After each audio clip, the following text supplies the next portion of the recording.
The first time we saw him in this book, I was like, I am climbing into the book to kill you right now. Like, how dare you? Yeah.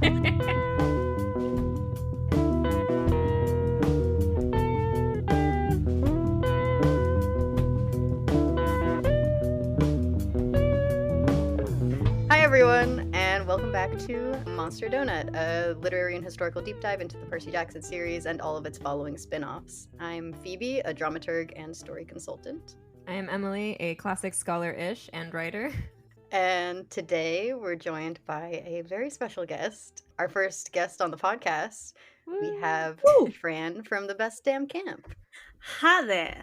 Wait, why did I do an accent? I'm English. Don't do that. Why, Fran? Why? Why? That's the one thing about me. No, actually, you have to be American now. This is an American podcast. You know the Sorry, rules. we forgot to mention. So this week we're going to be talking about the Titan's Curse, but first, Fran, do you want to do a quick intro? What you are, who you are, what you do. So what I am is a mess. So I'm Fran. I also run a Percy Jackson podcast. I'm actually going into my third year of running the Best Damn Camp at the moment, which is very exciting. Wow. I am well known as being one of the most hated Percy Jackson podcasters because I do not hold back a thing. I am also an author. My debut novel published earlier this year. It's a Tarzan Sapphic adventure story, which is the first in a series. The second book is coming out next year in the summer. I also have a Celtic mythology series starting next year as well, which is also very, very exciting. Everything's Sapphic, by the way, so if anyone is looking for Sapphic stuff, Always. What's up? And I also run a YouTube channel for Percy Jackson and other content called A Healthy Dose of Fran. I am also one of the most hated Percy Jackson YouTubers in the world for not holding we back. love consistency across your platforms. And yeah, that's all about me. I'm chaos incarnate, and I am very sorry for what I'm about to say on this podcast. Okay, well then let's say it. Let's get into the Titan's Curse. I was so excited to come back to this book. The Titan's Curse and I have a special relationship because when I was first reading it when I was in middle school, it was the only Percy Jackson book I owned for a while. And I went on a road trip because we would drive from Connecticut to Chicago every year over the summer. And I would bring like a crate of books with me in the backseat. It's a 14-hour drive that we usually do in one day. America is so big. I was like, maybe I'll read a book. And I picked up The Titan's Curse, which I don't think I'd read it at that point. And I read it cover to cover, closed it, and was like looking at the rest of my books and was like, I kind of just want to read more Percy Jackson. That was really good, but I don't have any other Percy Jackson. And then I just reopened The Titan's Curse on page 1 and read it again. And then I finished it and was like, and just went back to page 1. And I think I read it like 4 times in a row. Wow. Maybe more. So this book was indelibly imprinted on me for a very long time. It's good road trip material. Every book is a road trip. True. Quite literally in this one, because they do actually get to have a car for a period of time. Yeah. I was surprised at how little they were sabotaged in their transportation this time around, like compared to like Lightning Thief. Oh yeah. Yeah, like they took a train successfully at one point. And so we start out in the middle of winter for the first time. It's December, and Thalia, Annabeth, and Percy are headed to Westover Hall, which is a school in Maine where Grover has just found 2 powerful half-bloods, Nico and Bianca D'Angelo. Yeah, and for me what's interesting with this book is there's a couple like pretty relatively minor but like I think very significant tone shifts in this introduction. Number 1 is like the shift because we're no longer following the model where we start at the beginning of summer, Percy goes to camp. We've shifted. We're now starting in the middle of a year, so it hasn't even been like a full year since the last book happened. And also we're kind of starting like we last left Thalia, she just woke up. And now all of a sudden we've skipped over a good several months of time in which they all were like reconnecting and getting to know each other, which we, the reader, have missed. So it's kind of a jarring shift where we're like, all of a sudden Thalia is part of the team. But I think it really works because Percy still feels that disconnect. So you kind of also get it too. I think there's also the additional tonal shift from Percy's voice in that for the first opening, we're kind of getting him being a bit resentful and a bit frustrated that he is no longer the number one. Because Yeah. I say Talia, so you're gonna get two different pronunciations of the name here. It's fine. We say it two different ways half the time. Okay, so that's fine. Like, Grover is looking to Talia. Annabeth and Talia have been having more time together. She's been training more with Chiron because, no offense to Percy, she's put the time in. He does it 6 weeks over the summer. Boy, get an education with Chiron if you don't want to feel left out. So it was also just very interesting having that open up of like we're kind of left behind a little bit, like you were saying, of we're missing some information. There's this time skip with a new character that's connected to us, but also opening up with Percy no longer, in a sense, feeling like the number one person in the story because Talia is the one leading things, and he's not happy about it, like very visibly unhappy about it, and we're feeling this resentment, which is a really interesting change for Percy, because even though we know and have seen like his darkness of, you know, hating Luke and some conflict with Annabeth, this is the first time we're kind of really seeing him dislike someone or somewhat dislike someone who's literally done nothing wrong except be better than him. Yeah. And it's also interesting too, because a big thing we talked about for A Sea of Monsters was how, like, the whole book, it really doesn't feel like Percy's the main character. And it feels like he's okay with that. But here, there's a shift. It's because there is now a power imbalance because Thalia has taken his place in the group because she is the exact same person as him. Yeah, just with a bit more training. A bit more training, and I think Chiron says that she is more confident or like trusts herself more. I can't remember the exact line. Sure, I think it's more self-assured or sure of herself. Yes, that's what it is. Aaron's just like, I would not have chosen to send Thalia on this mission. She's way too impulsive and self-assured. And Percy's like, so you would have sent me instead? He's like, no. Get some self-awareness. No, I would not. Like, no, Percy, you're worse.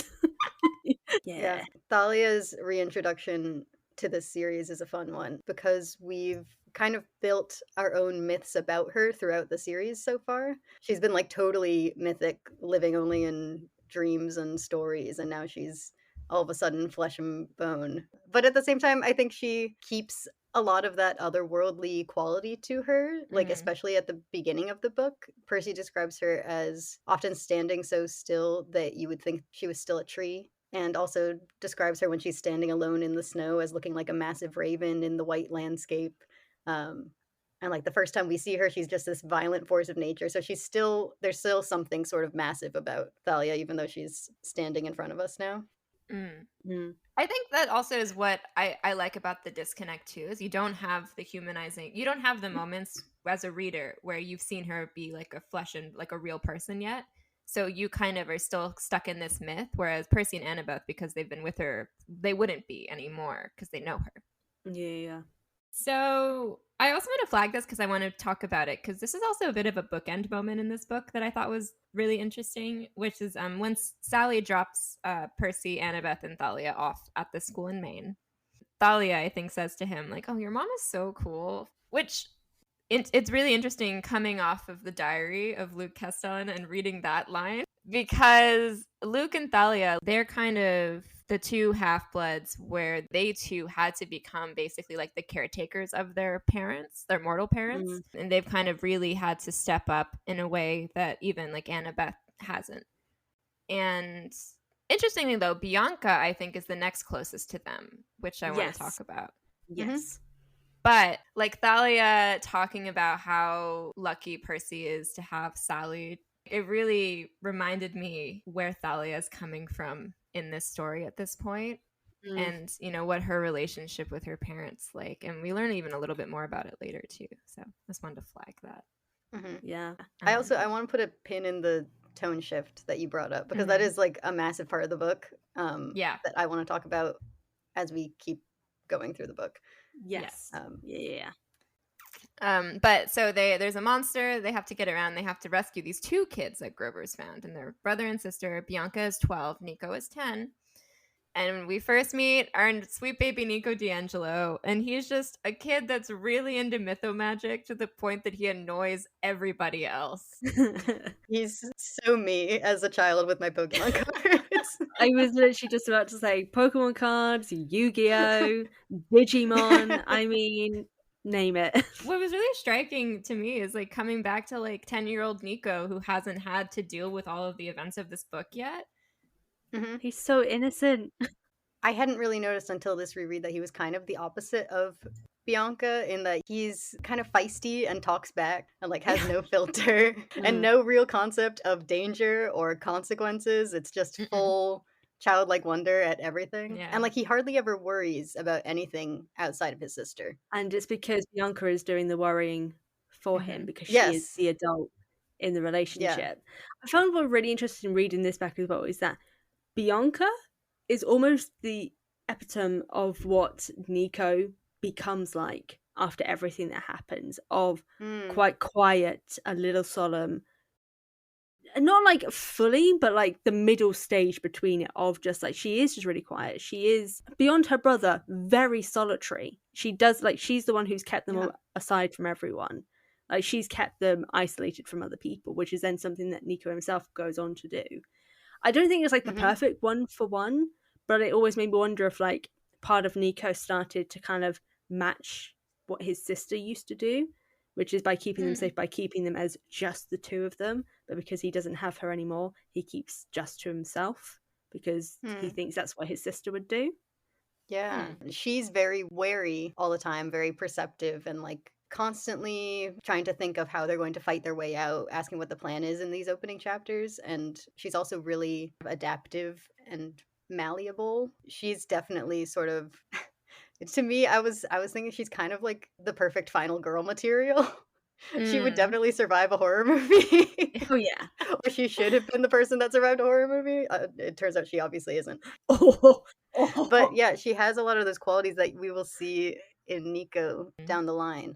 I feel like that's kind of half of what led him down that path. Because like the only time we kind of see Bianca in a different light is when she has shared all of the weight of the loss of their mum, the responsibility of her brother, and all that sort of stuff by joining a group of people who care about her, who respect her, who give her this confidence.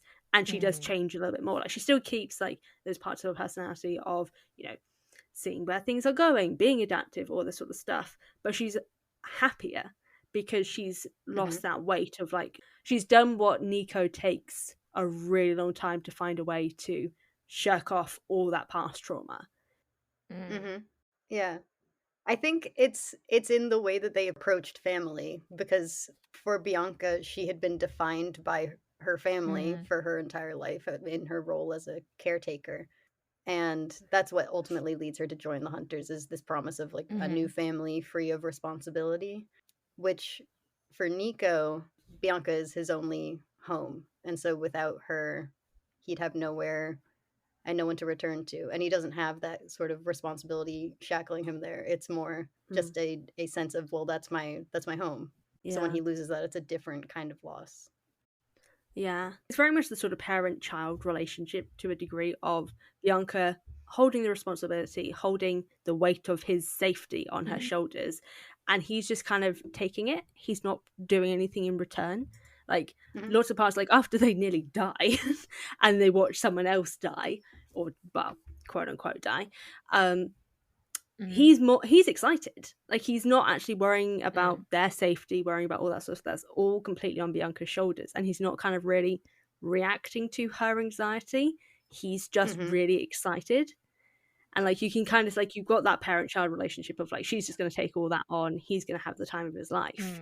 And it's just it's that aspect of it of, he doesn't kind of, and this is not me intending to like dunk on Nico or like child Nico, but like he was a 10-year-old. Yeah, he's a 10-year-old. 10-year-olds are selfish, and like in this case he is acting selfishly, but you know, he's a kid, of course he's going to. So he's more excited about engaging with other people, finding out about what they do, all this sort of stuff, and not realizing that Bianca is freaking out, Bianca is panicking, Bianca is, and all these sort of things, which then lead to her choosing to join the Hunters because she's scared and she doesn't want to have the weight of responsibility of someone else's safety on her shoulders, because she Mhm. knows she can't do it because these are otherworldly forces that she has no way to deal Yeah. with. Yeah.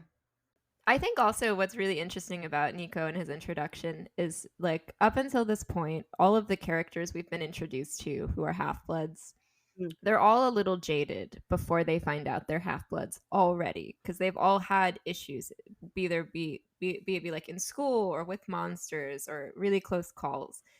Nico is, I think, the only half-blood we've seen, at least up until this point, where he has none of that baggage. He's just really excited, and it's like his favorite thing ever coming to life, basically. But like his journey over the course of this book is having to come to terms with the realities of it, I think. Mhm. It's interesting to me that, considering what down the line who Nico is, like, that this is his starting point.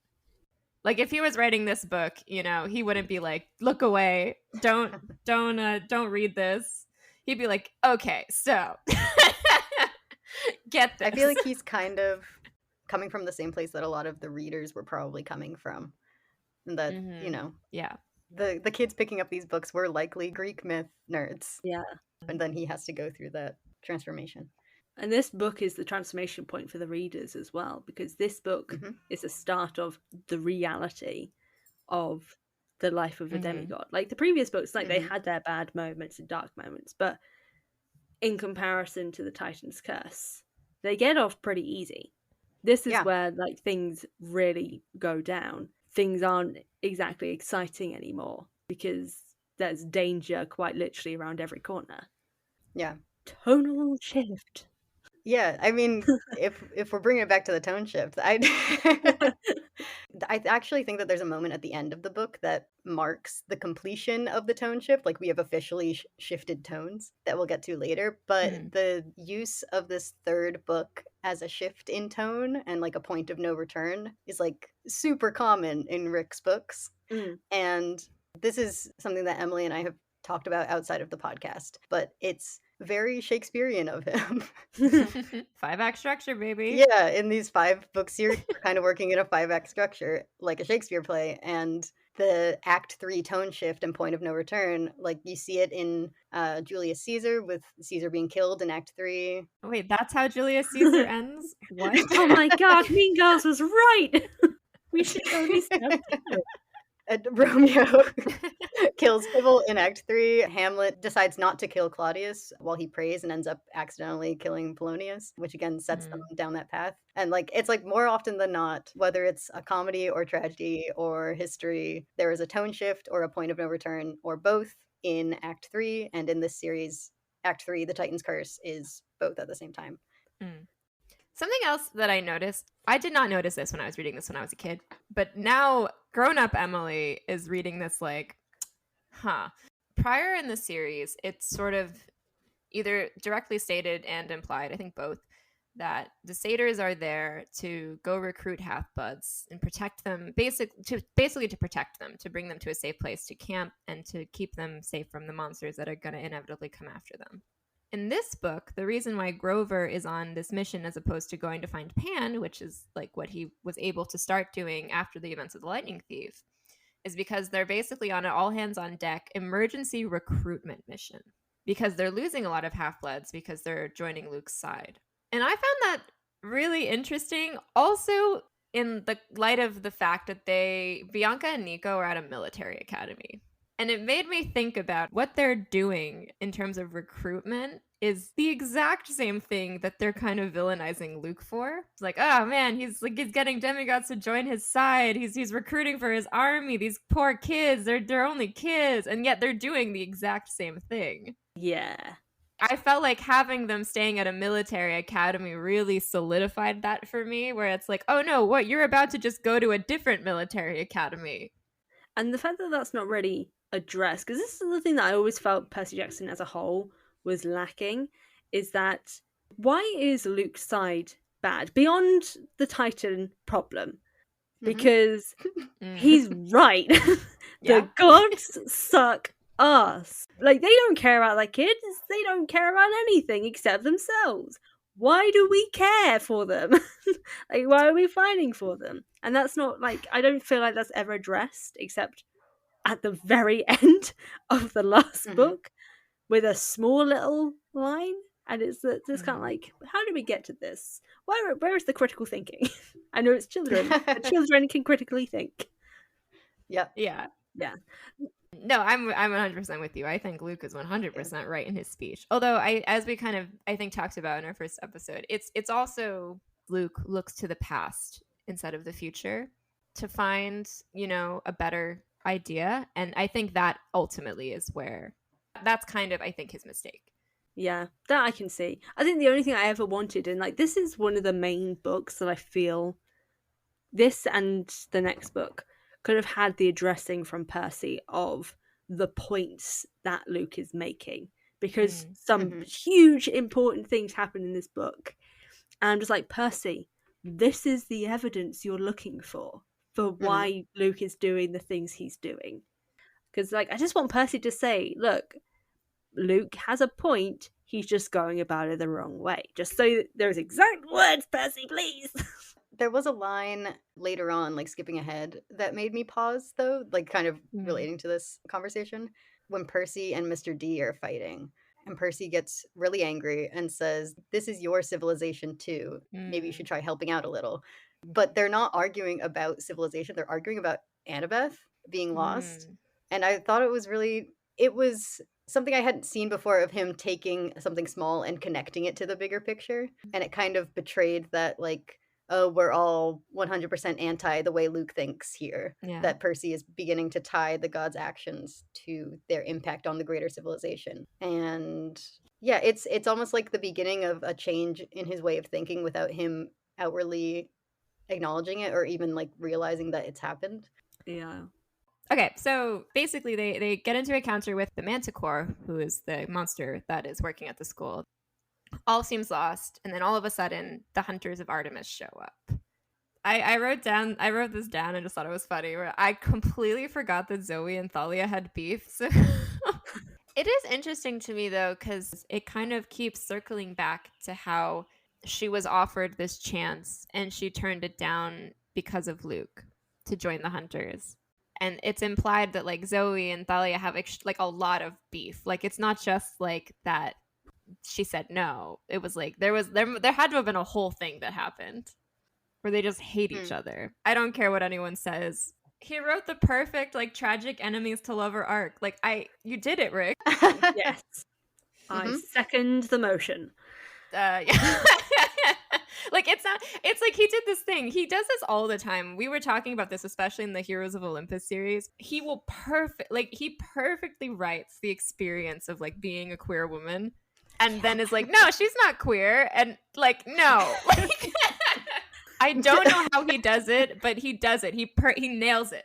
Absolutely nails it. So, ironically, he only does it with the girl characters. The guy characters, there are some moments, but it's really sporadic. But every single interaction between two girls. It makes me wonder, like, if joining the hunt is something that I think Thalia maybe did want to do, but, like, wasn't ready to leave behind Luke. And, like, this idea that maybe, her dad would, like, finally be there for her in a way.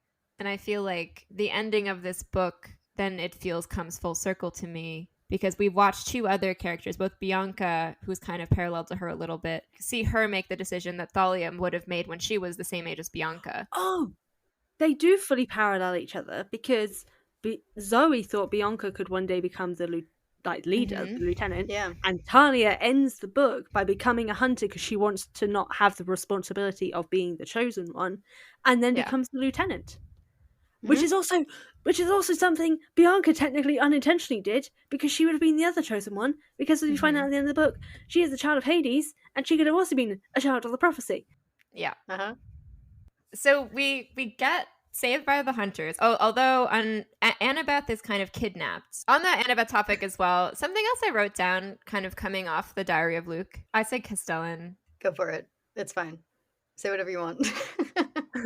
I was wondering how much responsibility Thalia feels for Annabeth. because at the end of his diary, you know, he goes on a lot about how he really feels like he's dad, like he's responsible. He really is the protector. And I was wondering, like, how that extended to Thalia, because we don't get her point of view. Yeah, Luke kind of imposes that family structure onto their little group. Yeah, very patriarchal of him. And I actually do think that Thalia probably didn't think of their group like that. Like, I can't really imagine her. I think of her more as thinking of herself as an older sister to Annabeth. And I don't even know if Annabeth felt that way about her family. I think it was just Luke. Yeah. She probably feels bad that she's been without her for so long and that they've been without each other for so long. But I don't know if she feels any responsibility towards her beyond friendship. Talia comes from a complicated family background. She won't think of anything like a family. She will think of them as the closest friend she could have, because family for her is a very complicated and very messy thing. Whereas Luke and Annabeth were looking for a new family. Like, obviously, Annabeth is still thinking of them as older siblings, but she's still thinking of them as siblings. I think you really hit on the difference between Thalia and Luke as well. Because both of them, again, there had to be taking on these caretaker roles. And I feel like for Luke, that kind of became a part of who he is. But for Thalia, that's not. Yeah.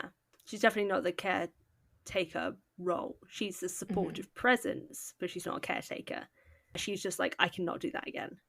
Yeah. The difference between Thalia and Luke in that respect, to me, feels like it has to be one of the main reasons why Luke is the villain of this series instead of Thalia. Yeah. And it's interesting that that difference is probably in a large part like the responsibility he feels as a caretaker of these kids. Yeah. He feels responsible and sad for them for like what they've gone through. Because like he's one of the eldest and he's the head of Hermes' cabin. He's seen these kids feel abandoned, feel let down, and probably heard them cry at night for their parents and all these sort of things. Seen other kids like Annabeth who've been kicked out by their mortal parents because of what the gods have done and what the stress that's come with it. And he's probably just taken that. Like, Luke to me is like a super empath who's then internalized that so much that it's become hate because of all the pain that he's taken on from others. There was nowhere for it to go except to stay there and like churn round and round and round until all he could feel after that is resentment and anger. And the only way for that to go is towards the people who caused it, which then leads him down that darker path. Luke is such an interesting character. Yeah, he's so... So where are we right now? They've gotten to camp. There's a quest to save Artemis. Percy is not part of the quest, but he jailbreaks with Blackjack, my favorite character. And they're following, but he gets stopped on the Chrysler Building in New York City by Mr. D. I want to break this scene down fully, I think, because it's a very interesting scene. I have thoughts on this one too. Basically, Mr. D traps Percy with vines to keep him from following and threatens to throw him off the building. Yeah. Percy gets angry, because of course he does, and asks, why do you hate me so much? What did I ever do to you? And Mr. D's reasoning is that Percy is a hero and he needs no other reason. And so when Percy continues to protest, Mr. D tells him the story of Ariadne being left behind by Theseus. His point is that you heroes never change. You accuse us gods of being vain. You should look at yourselves. You take what you want, use whoever you have to, and then you betray everyone around you. So you'll excuse me if I have no love for heroes. They are a selfish, ungrateful lot. Ask Ariadne, or Medea. For that matter, ask Zoe Nightshade. And then he lets Percy go. So my biggest question also reading the scene is like, what is the turning point here? Like, why does he show up and then let Percy go? Yeah, I feel like he shouldn't have let Percy go, because it's the letting go. Oh, actually, no. Thought, feelings, questions. I feel like Dionysus lets him go to try and see if he can prove him wrong. I feel like Dionysus was a hero himself. He was a hero who became a god. And I think he wants to be proven wrong. Because I feel like he thinks about himself in this way as well. Like, he thinks that he was selfish and self-absorbed even when he was a hero. And he fears that he hasn't changed himself either.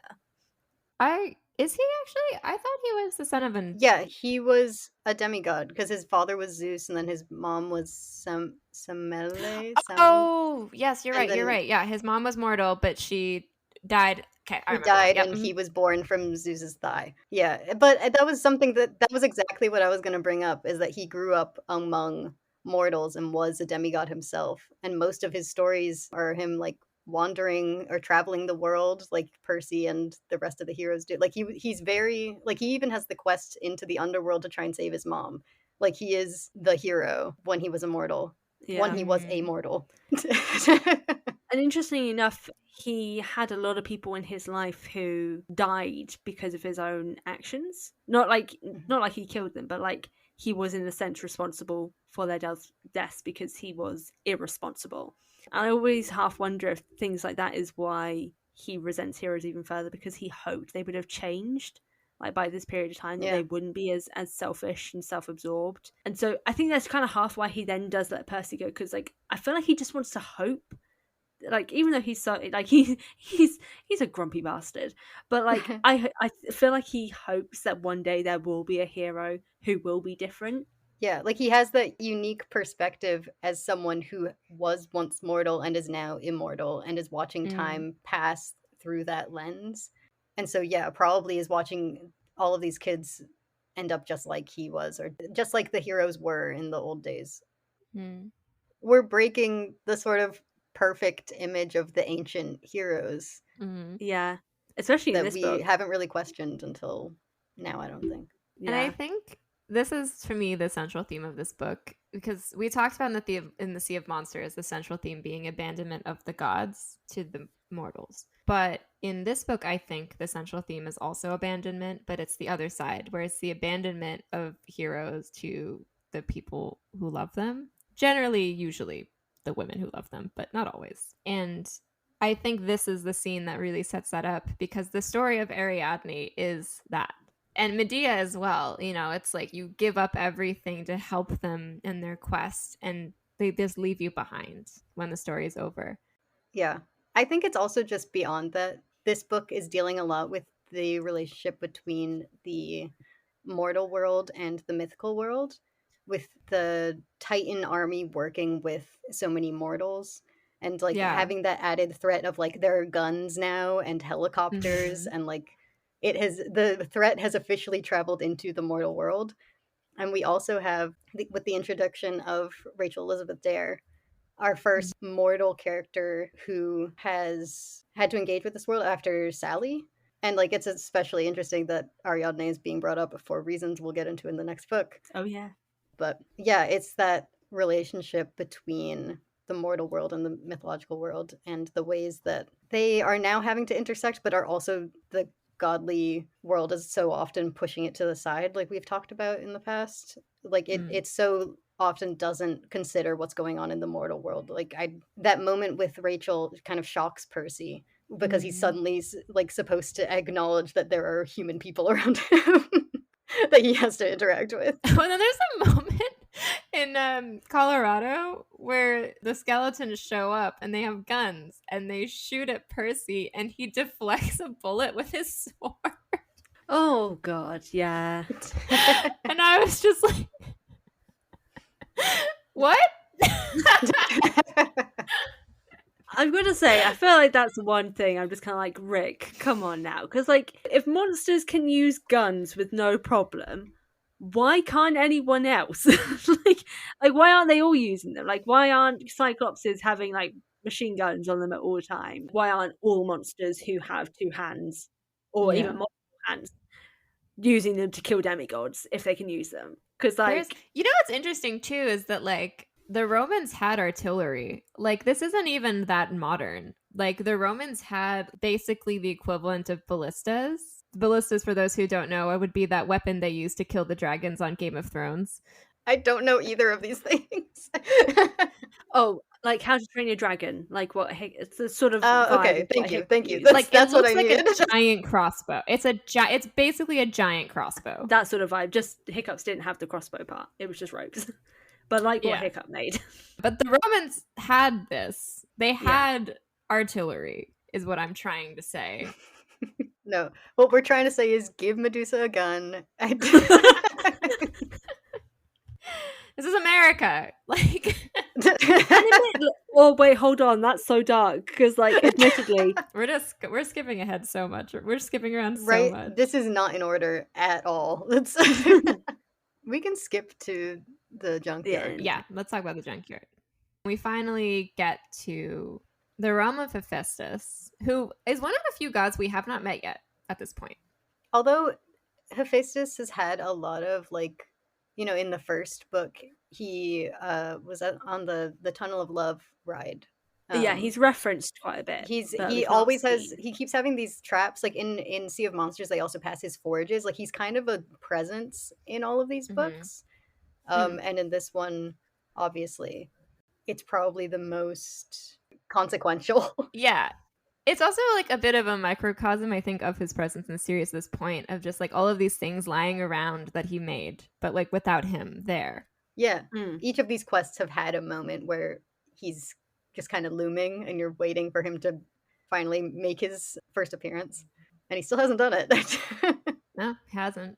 But from an archaeological perspective, most of the things we find are things that have been thrown away or discarded, because most of the stuff that would be in daily use is destroyed along with the people that made them, or is used to the point where it kind of no longer is salvageable. So it always makes me think a little bit about that. Like, we know so much about ancient civilizations because of their trash, but we do get, once again, instead of Hephaestus, in the place of Hephaestus, we get Ares and Aphrodite.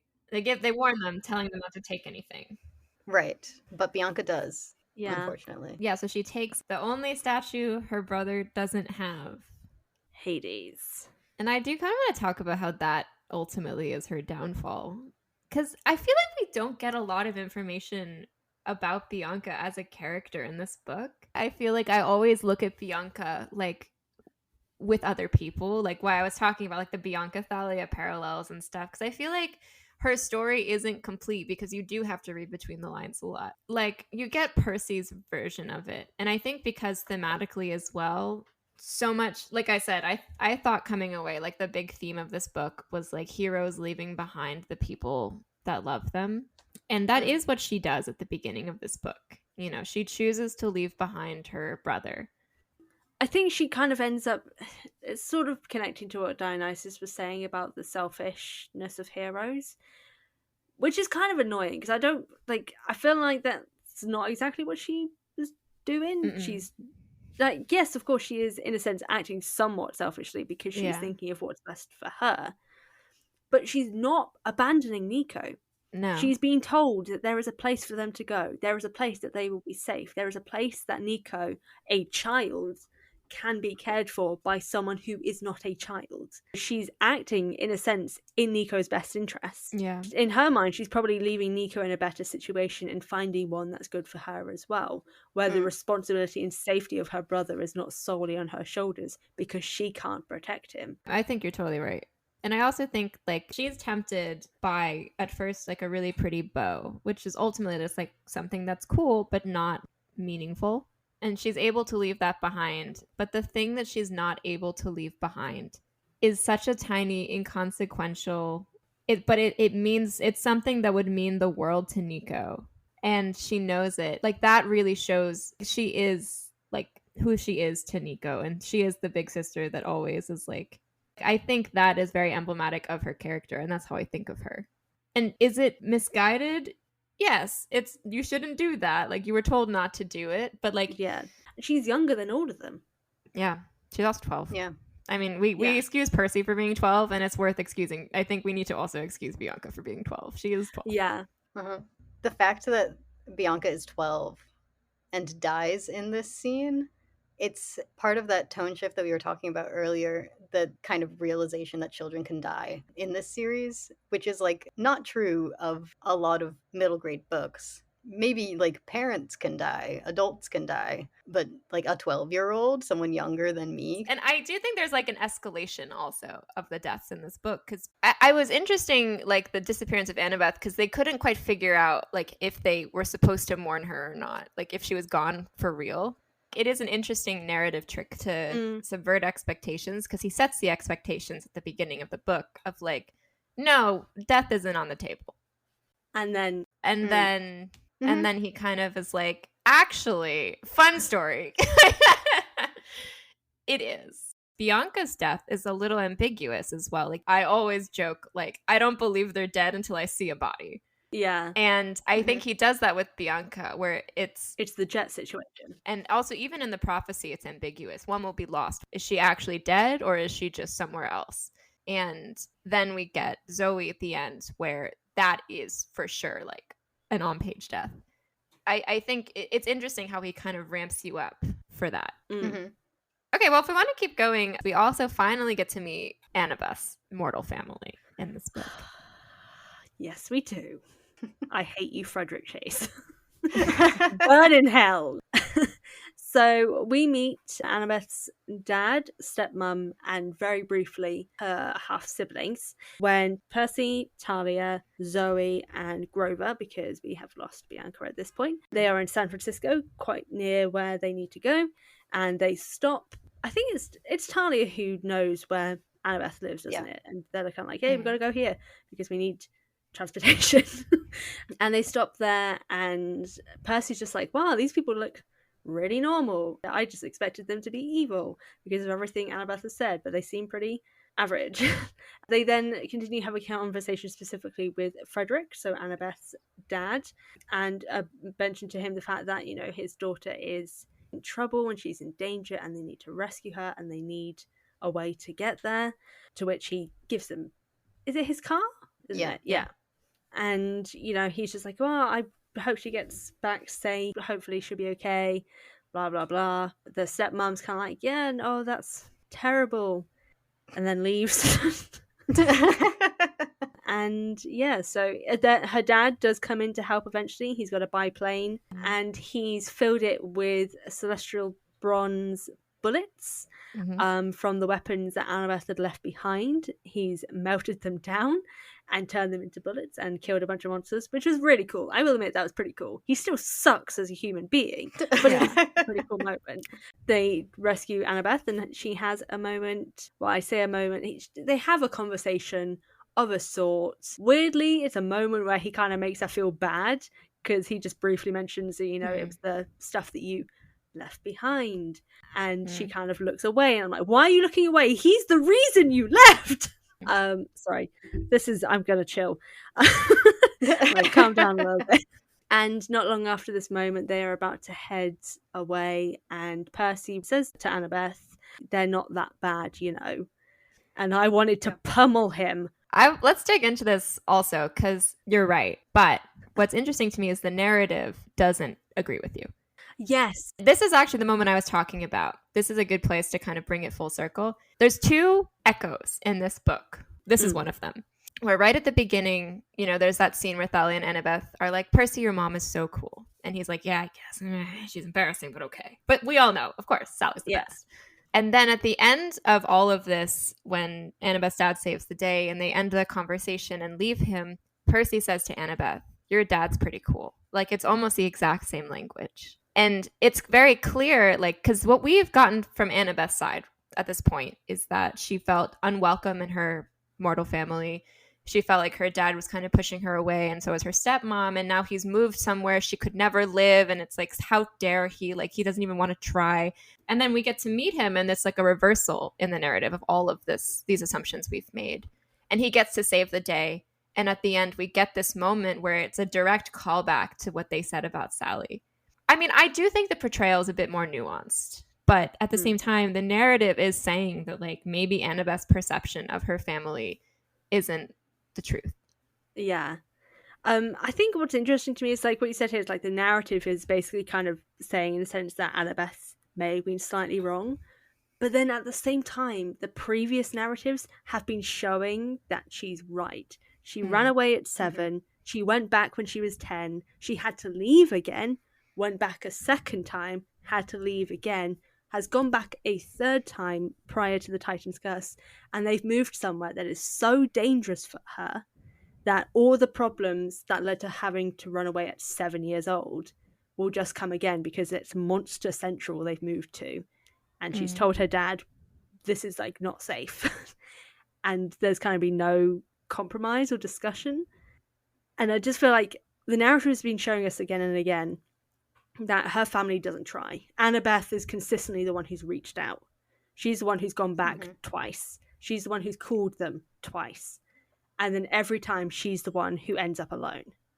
And then we have this book almost completely contradicting it by making it out that the family do care about her, that they do miss her. And this whole, it's just a really weird narrative element. And it's something that I feel like Rick does improve on with the presentation of emotional abuse in the series much later on. I know it's a big word, but for like the way in which a lot of the stuff that we find out later on from when we get like Annabeth's POV in later series, and we learn a lot more of what happened, like the gaslighting that did come from her family members to the horrific things she was experiencing as a child, and then the lack of care about what she was experiencing kind of come a little bit under emotional neglect and possible emotional abuse, to then having it be this moment here of kind of like Annabeth is again kind of the one offering the olive branch to the family at the end of this book from Percy's comments instead of them,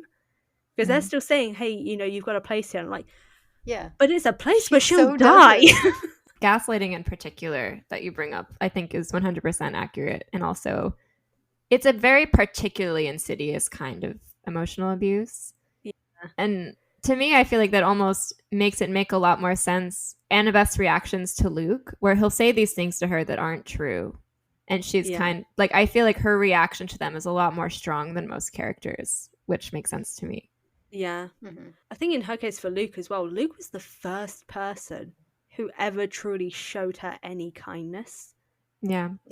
So she's more likely to fall into this trap. And this is also the additional thing of like, Percy knows her relationship with Luke, and he just does get mad at her a lot for kind of continuing to try and believe in Luke. And I'm like, Percy, I know you're a child, but just some emotional intelligence, please. Yeah. I think Percy, he often has that issue of like, he thinks of something a certain way and just cannot fathom thinking of it any other way. Like, he doesn't have, I guess, some of that empathy that Luke has. But I wonder if seeing this relationship that Annabeth has with her family, he's thinking of it as someone who, I'm trying to defend Percy here, but not really.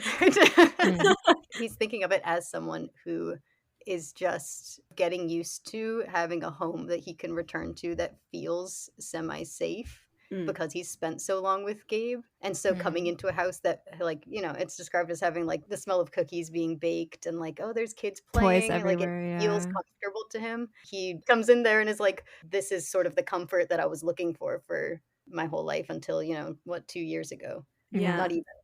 It's a combination of the like different life experience and the fact that he always has that problem of not being able to totally see where other people are coming from. Yeah, I think that's a really interesting point. I think it was another Percy Jackson podcast called The Damn Snack Bar. They brought up this really interesting point of like, I don't know if they brought it up in an episode, if it was just I was just talking to them and they mentioned it, that they don't think Percy's fatal flaw is loyalty. They think it's wrath, because if you burn him, he will never forgive you. I think that's just a really interesting thing of like, if he sees you do one thing wrong, he will never get over that. He will always see you as the villain in his story. And I think that's just a really interesting point. Like, he forms one opinion and sticks with it. Like, you don't ever really see him change an opinion of a person. I love that we're talking about this, because in our first episode, we like immediately were like, that is not his fatal flaw. And we want to figure out what his fatal flaw is over the course of this podcast. And wrath, I think, is probably a good contender, though. I feel like it can definitely be mistaken for personal loyalty, in that it's like, he feels this intense loyalty to people, and once that's broken, once you do something to break it, it's like immediate rejection of the person.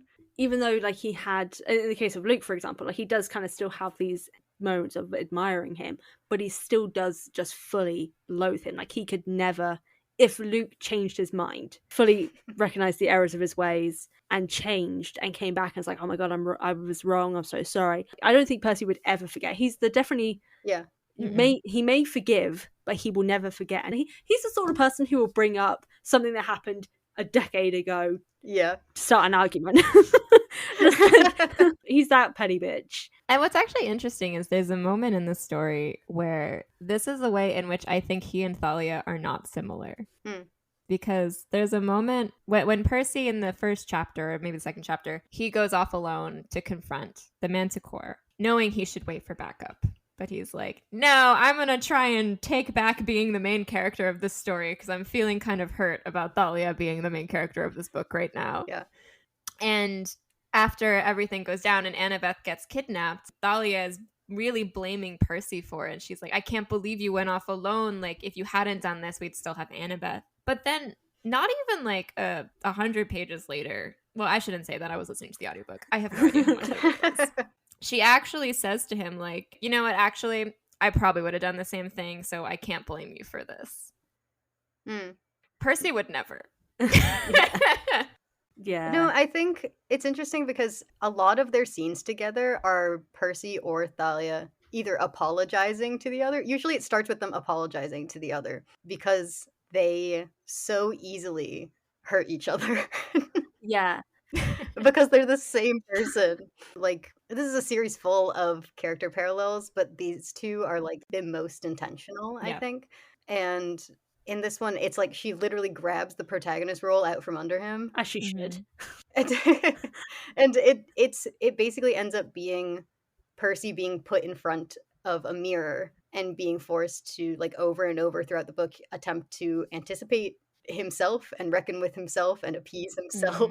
And so they end up ending up in all of these moments where either their destructive sides ruin each other or they just manage to hit just the right button because they know exactly where they all are. It ends in them sort of having these conversations over and over where they come back to each other so easily. They're always having these moments where they hurt each other and then like a couple pages later they'll come back to each other and apologize, and it ends in them, like, you know, usually Thalia telling a secret either on purpose or because Percy can just tell from looking at her something, because they know themselves and are kind of transparent to each other because of that. And so it's sort of like a slow build of that intimacy. But yeah, it's fun to me the way that they maneuver around each other because they're so rarely on good terms, but they still, you know, here comes Percy to climb into Thalia's car when they're in the, like, is it a train with cars in it? Or I think it's a car truck. Like it's a car truck? Okay, I couldn't remember what kind of transportation they were on. And there's also the moment where they are getting in the kayaks that they steal, and Thalia comes up to Percy and is like, hey, I'm like way too emotionally drained to deal with Zoe right now. Can you take her? And I just, like, I loved that moment because I was like, they're so rarely on the same page, but they're able to do these things with each other where it's like a level of intimacy that we don't see, like these quieter moments with them, even when they're not on good terms. It does make it sad then to think about the fact that the moment Thalia joins the Hunters, she's basically gone from the rest of the series.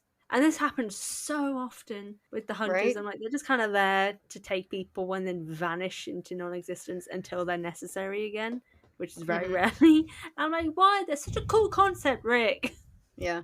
Percy did not share many secrets. Now that you said that, I'm like, this boy gave nothing in return. He gave nothing, but Thalia gave a lot. So yeah. It actually made me think as well of like the last book where he is kind of privy to a lot of very private, very vulnerable moments for both Clarice and Annabeth. And I think in this one, it's the same thing with Thalia. And Zoe. Oh, yeah. Yeah. Yeah.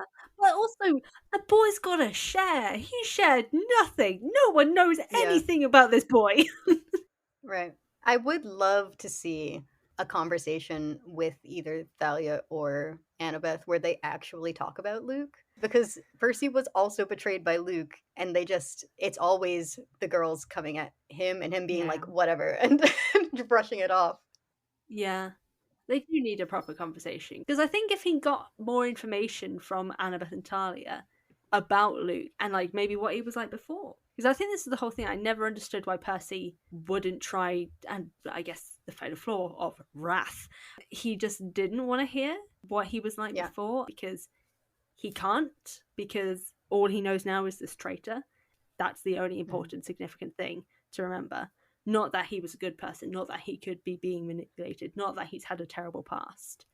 I think you've nailed, you've circled on something that is interesting now that I'm thinking about it, which I don't think Percy is interested in who Luke is or why he's doing what he's doing.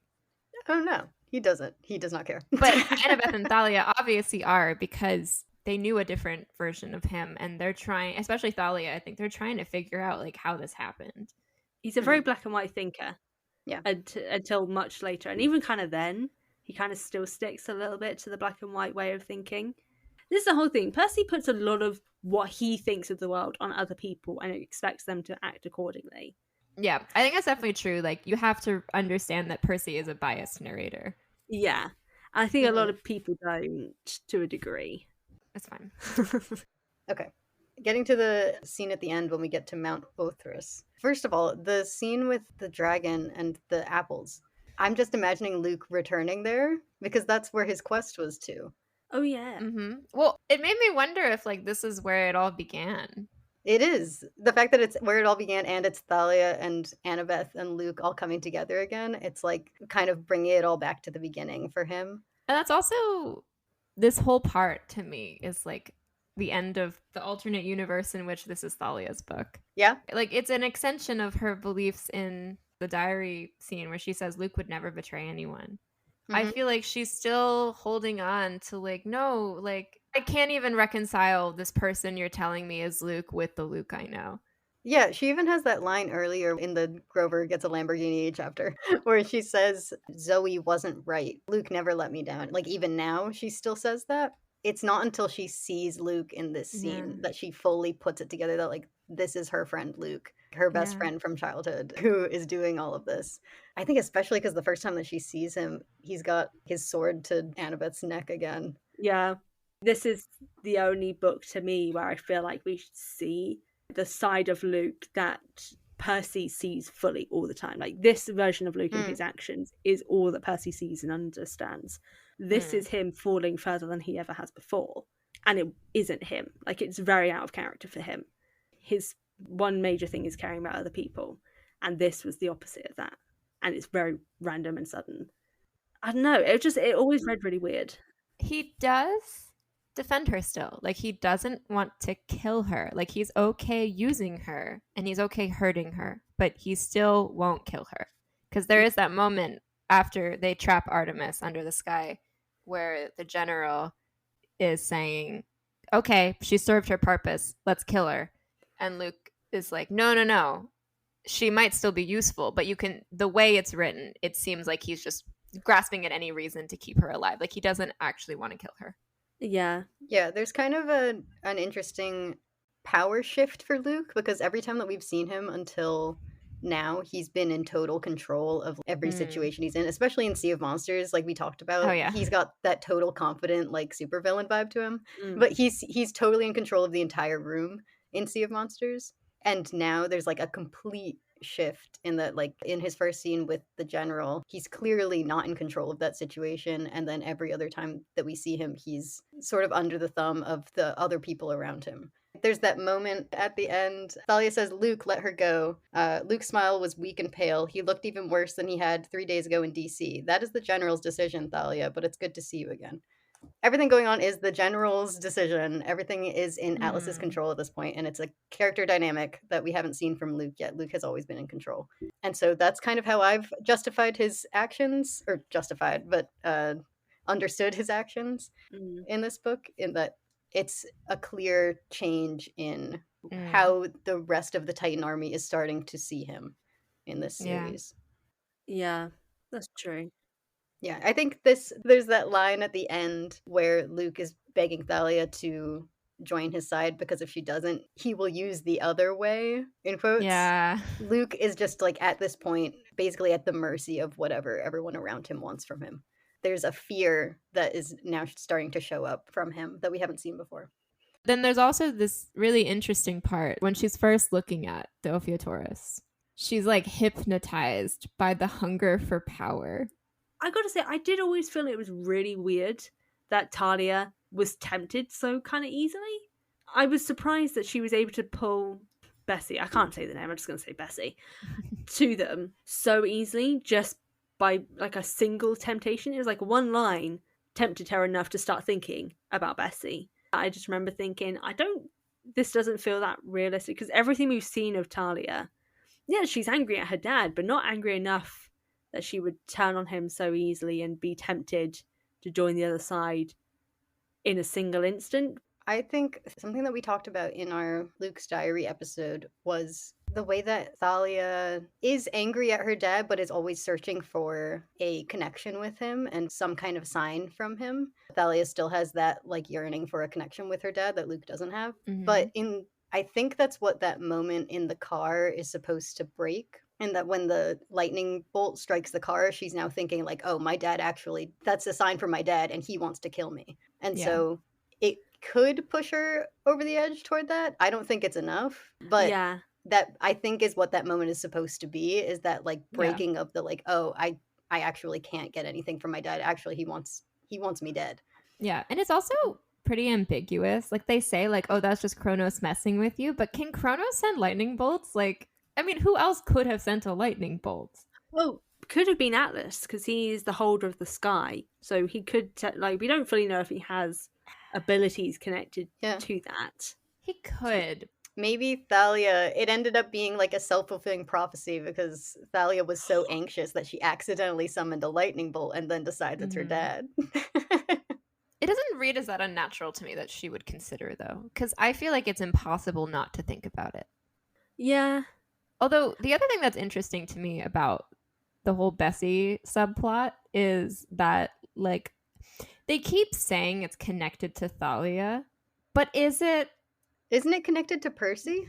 Yeah, like, but that's what I mean. Like, I think Kronos and Luke and the gods keep saying it's connected to Thalia, but it's been following Percy around the whole time. And Percy's thinking about Bessie, and Grover is in Percy's brain going, stop thinking about Bessie, you're summoning her. Oh, so like the whole time it feels like they keep saying like Thalia's the one with the power to summon the beast, but like I'm following Percy around. The other thing that also I found to be really interesting in this scene, for Percy's doing what he's doing, and then he looks over and realizes Thalia and Luke have been sword fighting to the death like this whole time. What a fight. Like this moment. In my mind, that is the Agni Kai of the series. No, it's, you know what I was actually thinking of is it's like, she says, you aren't Luke, I don't know you anymore, to him. And she also says at one point, like, you could never beat me. I thought that was interesting because Percy cannot beat Luke, like, no matter what. Yeah, but it's also the Obi-Wan Anakin vibes of it all, though. Just like, you're my brother, I loved you. My favorite trope. I know. But I was thinking about Luke also having to get through this scene with Thalia, knowing now with the diary in the back of our head, knowing how easy it was for him to go along with anything Thalia said. Like, she only needed to say the word and he would do anything that she said in that story. And now, like 7 years later, having to face her again, probably still feeling that tug in his mind of like, I should just do what Thalia wants. But it's been long enough that he's kind of been able to, like we said, warp her image in his head to the point where he can kind of get away with it. It reminds me when you were also talking about how in this book, it feels like Luke, whatever agency he had is kind of gone. And I feel like that is also a similar thing where he's still like, you know, his whole, at this point for Luke, he's really relying on, he's trying to convince her, he keeps saying like, there's something else that's going to happen to me if you don't go with me. Yeah, he kind of slips up when she's arguing with him. And, you know, I was thinking about how she could make him do anything in that short story. And he slips up and says, don't make me, and then stops and says, don't make him destroy you. This is like one of the best scenes in this entire series to me, this chapter. Between like what we just talked about, but also Percy being unable to fully narrate through the pain, like narrate clearly, because it brought it back to that thing I talked about with the siren scene. I love it when Percy has like something that's inhibiting his ability to narrate fully everything that's going on around him. You know, he's being blinded by the weight of the world on top of his shoulders. Also, side note, while Percy's holding up the sky, he hears Grover through the empathy link saying, "Fight back, don't give up." And I was like, can you feel this, Grover? Well, you can probably feel him dying. Yeah, I was like, that's crazy. Like, are you okay, Grover? I feel the need to point out that Annabeth did hold it longer. Oh, she did. Yeah. But no one gives her credit. Artemis literally says, she's stronger than you, Percy. Like, don't do this. She held it for like a day at least. And while we're talking about people who have held the sky on their shoulders, when we talk about the gray streaks, Luke also has them. And more streaks than what they have as well. Yeah. So that means he held it for much longer than any of them combined. Oh, I didn't think about that. I thought of it as just he's weaker than them, so he got more streaks. I wonder if it was like a hazing of some sort to see how strong he could be, and that's why he's so exhausted throughout every time they see him, is because of how long he had to hold it to prove that he could do what he has to do in the next book. But he didn't expect how intense it would be, which is why he looks like he's starting to kind of question in this book, because he wasn't expecting things to be so difficult and so draining on him as a human being. So I think he held it for a lot longer than kind of we realize. Because he definitely had to hold it until they brought Annabeth there, because Atlas was out and free. That's true. And he mentions that Luke also came up with the idea of trapping Annabeth. Because weren't they supposed to get someone else? They were there to get... Well, it's implied they were there to get Thalia, but I think they were there to get Bianca and Nico. I don't know. Because I don't know if they knew that they were children of the big three. It is funny that they had 4 children of the big 3, and they got the one who wasn't. Who also ended up being stronger than them. Yeah. She is stronger than a kid of the big 3. This is why I say Annabeth is the strongest demigod. Annabeth is the strongest demigod. She's the most powerful demigod. Even with no powers, she's the strongest demigod. That is the most cold-blooded moment in this entire series, is Luke tricking Annabeth into taking the sky. I half wonder it was a part of the hazing, just because I mentioned the hazing now. He had to show that he didn't care for Annabeth, for her to maybe live. And there's an interesting... I remember I mentioned there are 2 echo moments in this book. This is the other one. After Artemis takes the weight of the sky from Annabeth, Atlas says to Luke, "Oh, we should kill her. She's no longer useful." And Luke is basically like, she'll remain useful. It's fine. And then there's a moment where Thalia is trying to kill Luke, and Annabeth says, no, he might still be useful. Like, she says almost the exact same thing to save his life. And then I just wrote in my notes, I wrote that down, and then I next noticed, and then Thalia kicks him off a cliff. She thinks that she just killed her best friend. Like, how do you move on from that? But that to me is like, again, it feels very similar to Percy, because, she immediately, so switch is flipped, and now she's like, no, you're not my friend anymore, you're a traitor. I also want to touch on one little thing, which is that at one point Annabeth's like, "Oh, Luke is still alive, I just know." And Percy literally thinks to himself, like I just know with Grover, with the empathy link. There's the empathy link as it's introduced in the series, but I feel like there is a lot of ties. No, that's true, because there's also, when they meet Annabeth in Luke's diary, Luke can sense that someone is there, but Thalia can't. And so there's there literally is a strange connection between Luke and Annabeth. They've got their own weird little empathy link from the moment that they meet. I was going to say, just connecting to that point, just because there is also the additional fact of Percy doesn't like the fact that Annabeth says that it's also how Percy knew she was alive after she went over the cliff. And he was like, "Oh no, I don't like that, because I don't like being connected, because it's for different reasons." Yeah, I thought it was telling that Annabeth came out of that experience with Luke even more adamant that Luke was in trouble, because she had been there for days just sitting there. The only thing she's able to do is watch and wait and maybe try to talk Luke out of it. I would imagine she would do that if they hadn't gagged her early on. It either says to me that Annabeth is that deep under Luke's spell and that he can do anything and she still doesn't blame him for anything, or she heard and saw things on that mountain that have confirmed for her, yes, Luke is in trouble. All that we've seen is all that Percy's gotten to see, which is what was in those dreams. And those out of context are obviously terrible.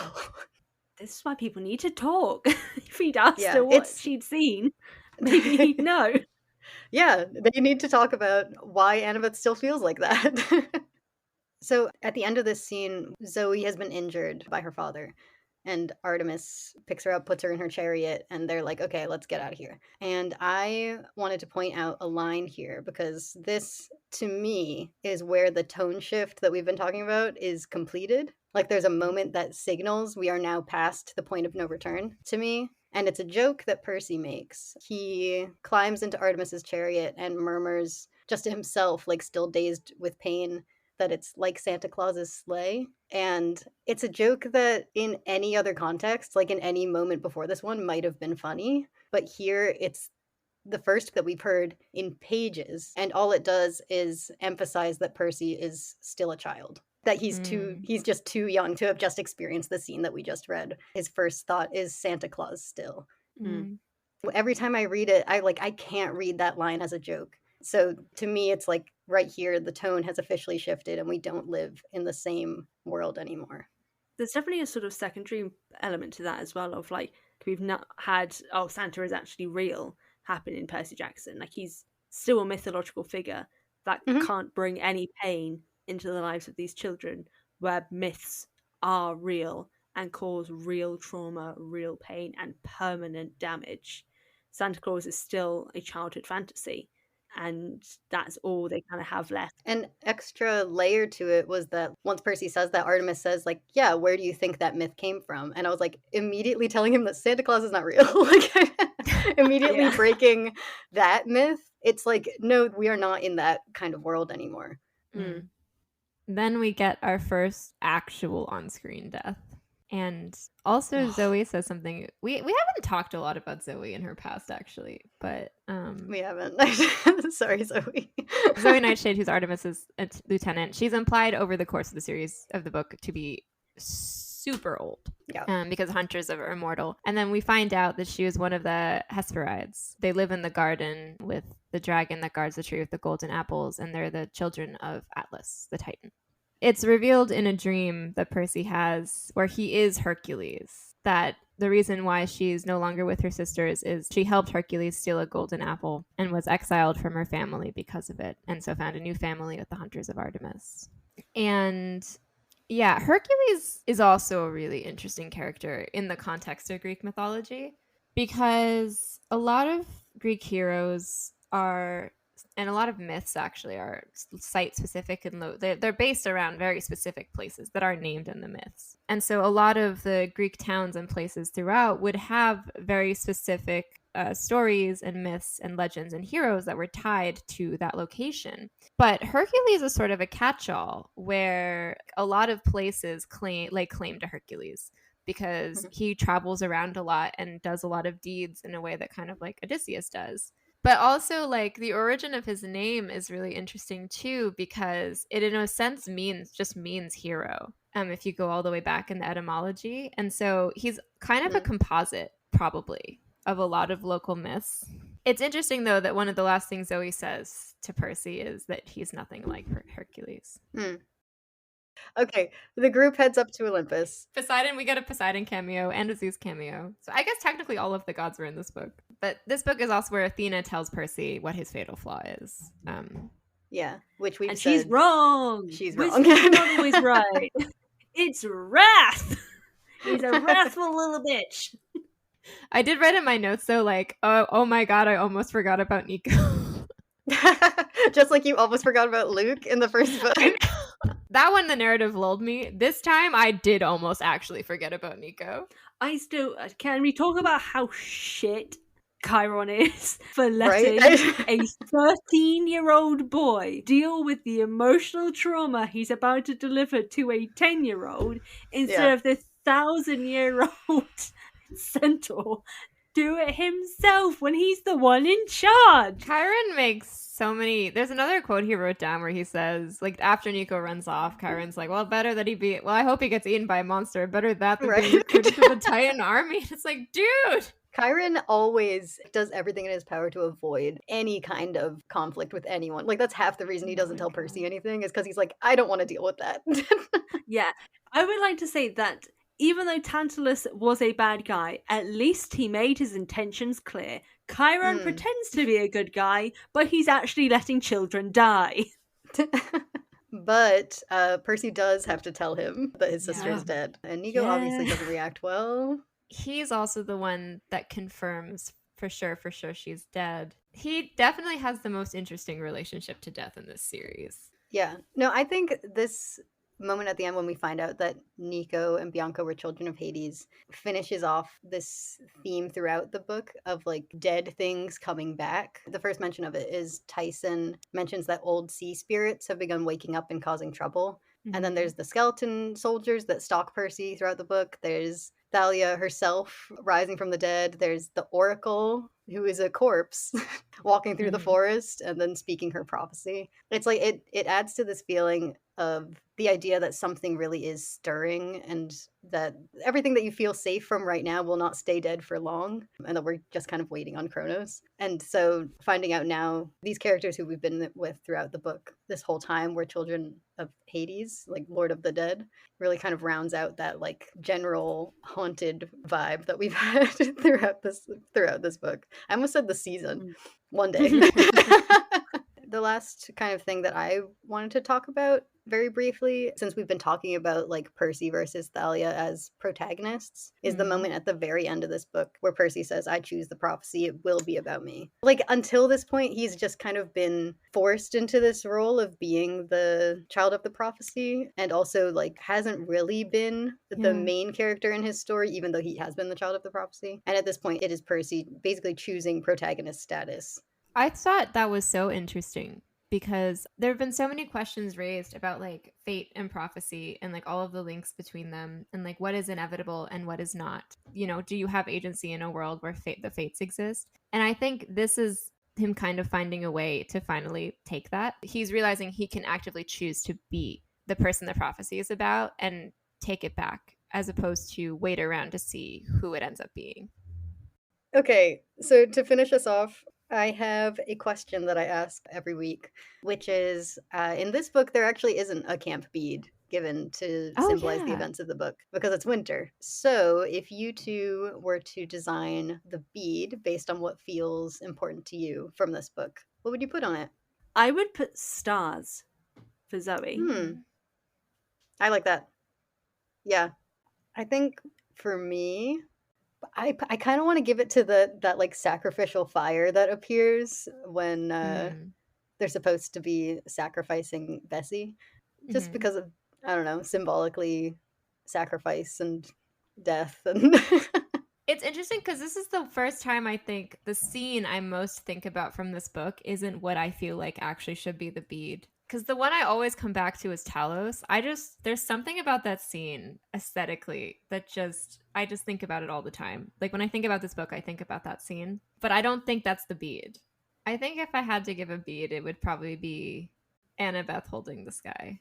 Yeah. Just a very small portrait of Annabeth holding the sky. Yeah. She deserves it. No one draws art of her holding the sky. It's always Percy. I'm going to do it again this time, but I did like years ago. I'm going to redraw it for this episode.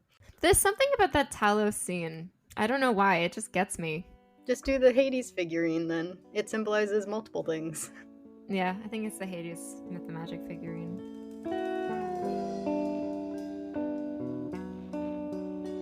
Thank you all for listening to Monster Donut. Thank you, Fran, for joining us this time. This was amazing. Thanks for having me. Tell us where we can find you and plug all of the things. So you can find me at social media at A Dose of Fran on Instagram, TikTok and Twitter. You can find my podcast, The Best Damn Camp, wherever you listen to podcasts. It's damn spelt the way it is in The Titan's Curse because that is the only joke that is valid in this series.